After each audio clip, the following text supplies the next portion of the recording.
Hey guys, what's up? It's your buddy Keith, and I am here again live in the control room at the one and only world famous Essex recording studios just outside London in Southend-on-Sea, England.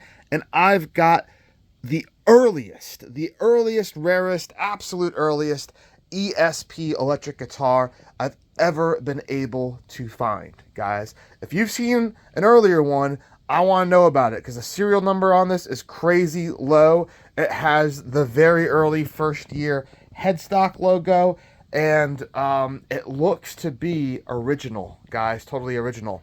This thing is really cool. I'm going to tell you all about it. If you're new to the channel, hit like, hit subscribe, come join our family here. We've got over 10,000 subscribers on the YouTube channel. Holy smokes, 3.5 million views. And if you want to buy this guitar, head on over to EssexRecordingStudios.com. That's the spelling. It is for sale there. This is going to be expensive, guys. This is one of the most coveted, sought-after brands on the planet. Everyone from Metallica to Rolling Stones plays this, and you're talking about one of the first ones ever made. Whew! But it will be on the website. And if you're in America and you want to buy this, definitely make sure you buy it off of our EssexRecordingStudios.com website so you don't get hit with internet sales tax like you do in America on eBay or Reverb.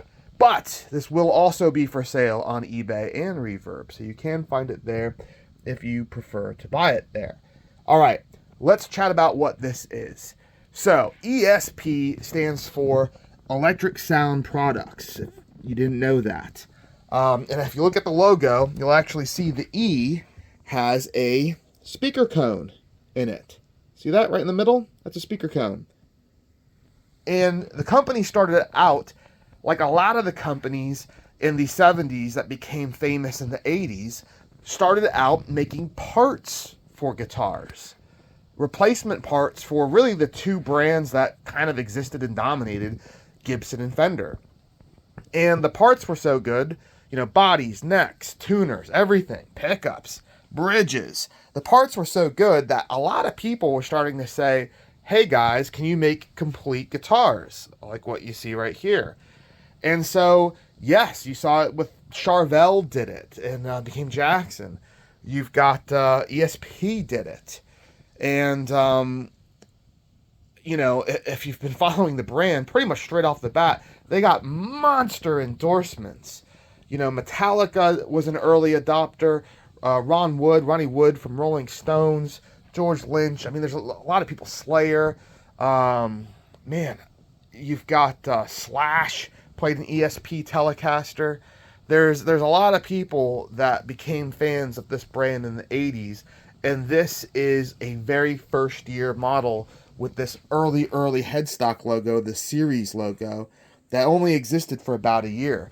The serial number on this is crazy low. It is the lowest one I have ever seen, guys. If we spin it around, you'll see it's 0546. That is very, very early, and I've never seen a lower one on a complete guitar. This is the ST465. So it's the Strat.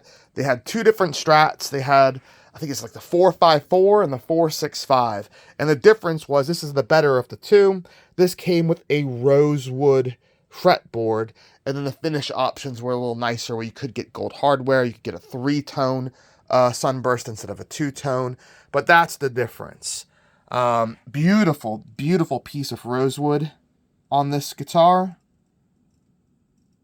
And you can see that the company was very much into vintage Strats at the time. And that was, if you look at their 84 catalog, you can see where this model is mentioned. And they talk about them just opening their factory.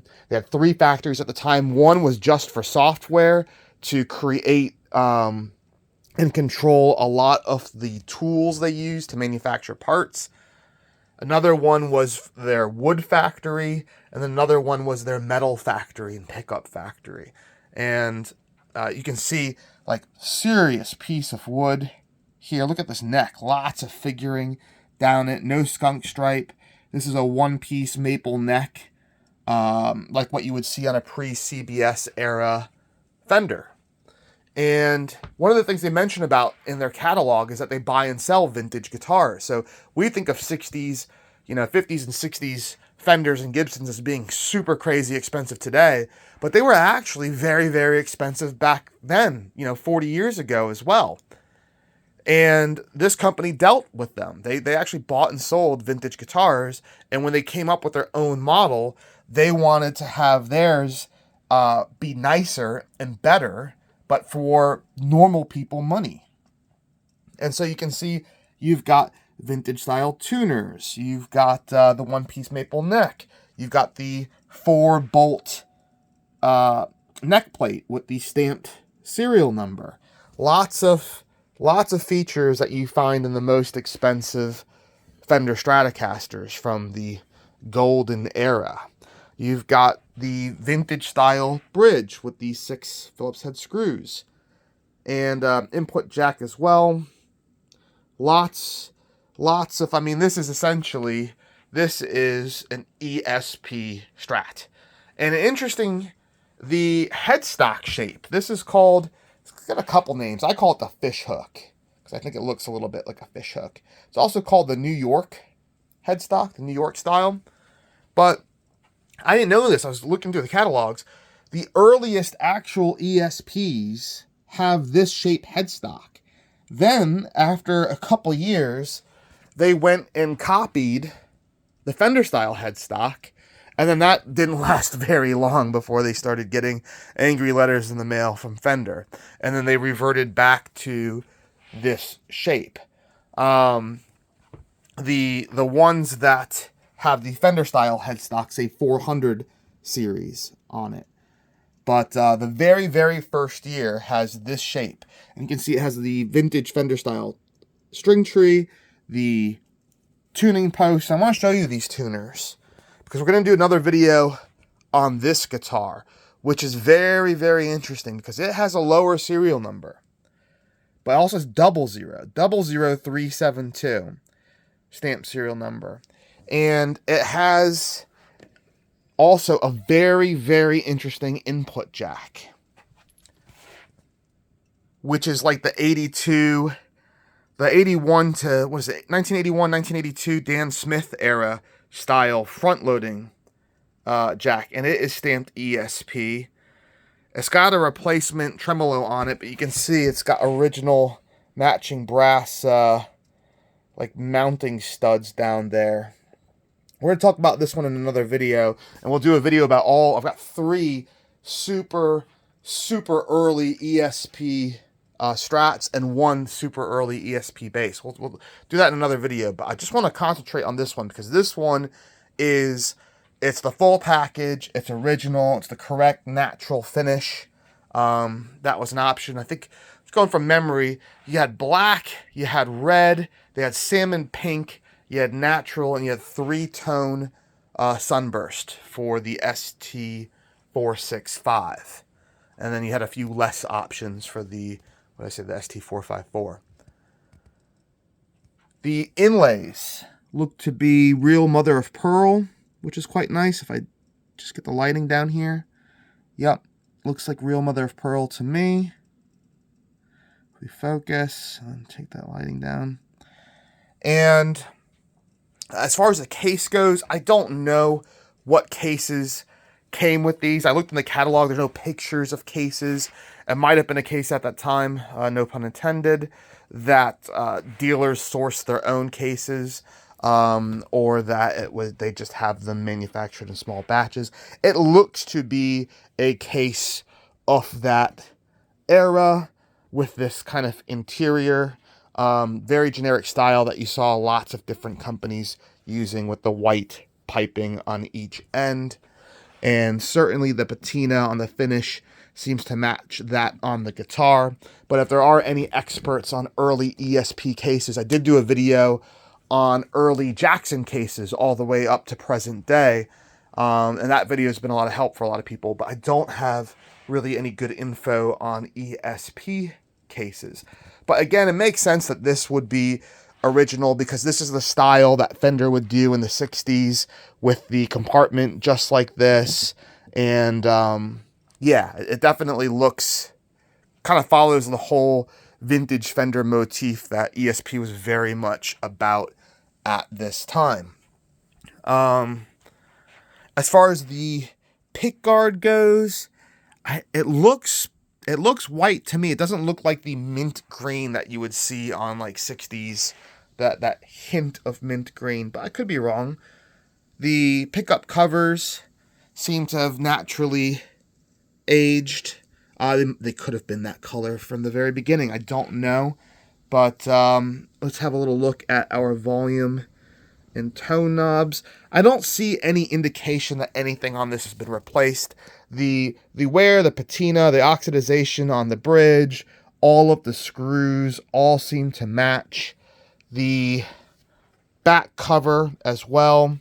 Screws have the same level of oxidization, and the back plate finish seems to match kind of the front pickguard, which is what you'd expect. So there you have it. The tip on the pickup selector finish looks to be the same kind of off-white as the pickup covers. And there you have it, guys. The truss rod adjustment, again, done in that classic vintage style down there. So you have to remove the neck to make any adjustments. Great grain detail on this. The condition, I mean, this is a guitar that is, you know, I looked at the 83 catalog, and there's nothing with ESP on the headstock. It's still all the Navigator brands. What I have heard anecdotal evidence, because we do have another ESP series guitar that was owned by the guitarist from Girls School, and I think there's video of her using it in 83. So these very well may have been manufactured and even sold in 83, but didn't make the print catalog for 83. Again, any ESP wizards, geniuses, know-it-alls, please, in the comment section, tell me your thoughts and what you know. I don't know everything. I'm always learning, and I love your thoughts, feedback, input on, you know, what you know about the very, very earliest ESPs, when they started with this headstock shape and logo. You know, I don't know if maybe in 82 they were making them, and it just took until 84 to appear in their catalog. But I'm looking forward to hearing lots of comments from everyone on this guitar. I'm going to talk about condition. Let me go ahead and pull it out of its case, because I want to show you up close details on this. All right. There we go. What a good looking guitar. I mean, even from, I'm going to go walk all the way over here to the studio entrance. Look at how good that guitar pops from way back there. Man.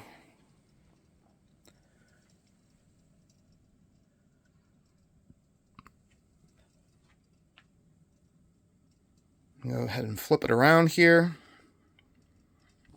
The wood on this neck is just, I mean, from the fretboard all the way to the figuring here, looks incredible. And one of the things they do show on in their catalog are these huge pieces of figured wood in their factory that they hand selected and stored. The tuners have, you can see the little hole there and the word deluxe underneath. I'm going to touch on that when we talk about this guitar, because it has the same tuners. And they did make Fender style necks with the headstock when it was just doing parts. So this could be some sort of prototype over here. However, what's also interesting is the 0 on this with that stamp, and the 00 and the font looking slightly, to me this looks a bit more modern.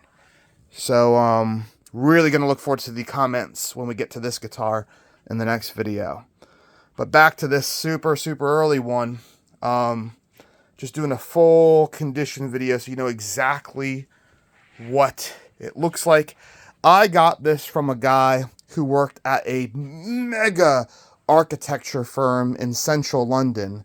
Serious building. And he imported this directly from Japan. So this came to the UK directly from Japan. I got it from him.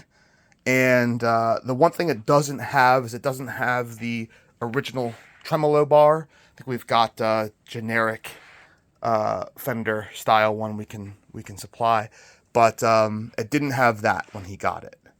The body and the lacquer, you can see there's like a little blemish in the lacquer right there. There's another one there and there. It's not through to the wood, but you can feel a little something there, and you can feel that ding there. On the bottom, let's have a look here.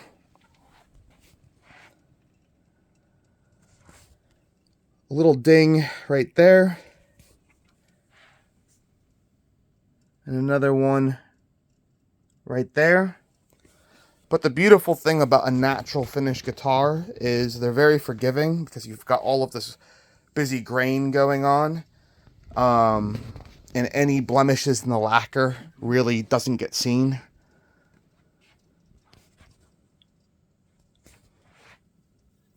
I'm just running my hand over it to feel. I don't feel anything.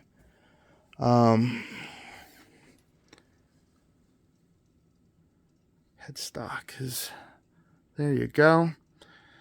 Just like to be very thorough, because this will be a good chunk of change when it goes up for sale here shortly this evening.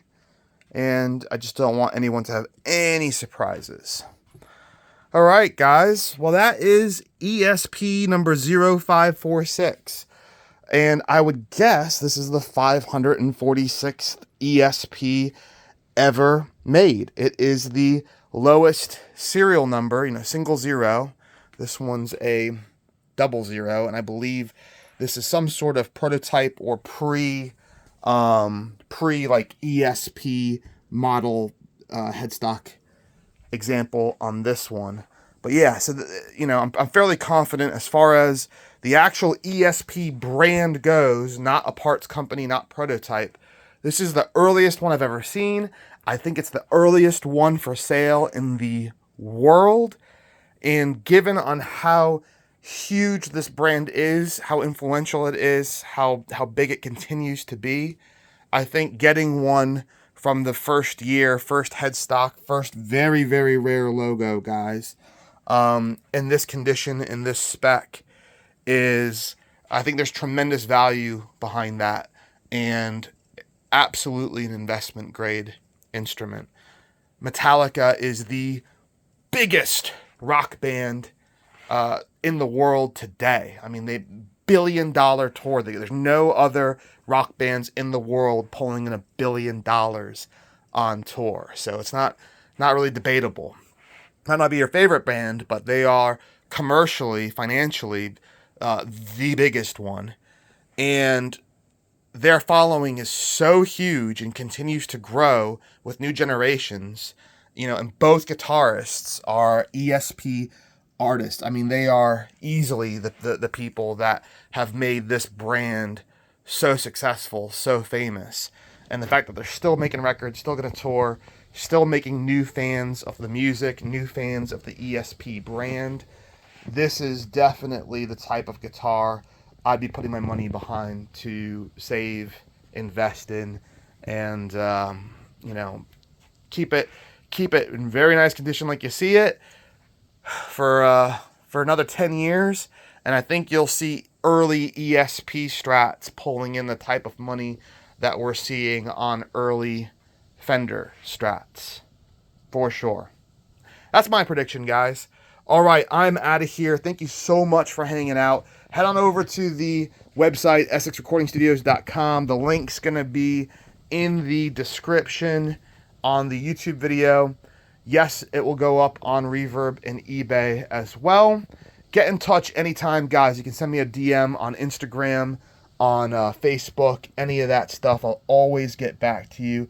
Thanks for hanging out, guys. I'll catch you soon.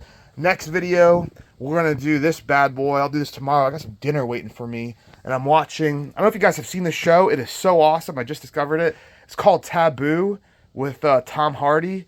It's like in the top 10 on Netflix over here in the UK right now. And apparently the show came out like 3 years ago. Never heard of it, but I am like addicted to it. So I'm going to keep watching that, have some nice dinner, and get a good night's sleep. I'll catch you all later. Bye.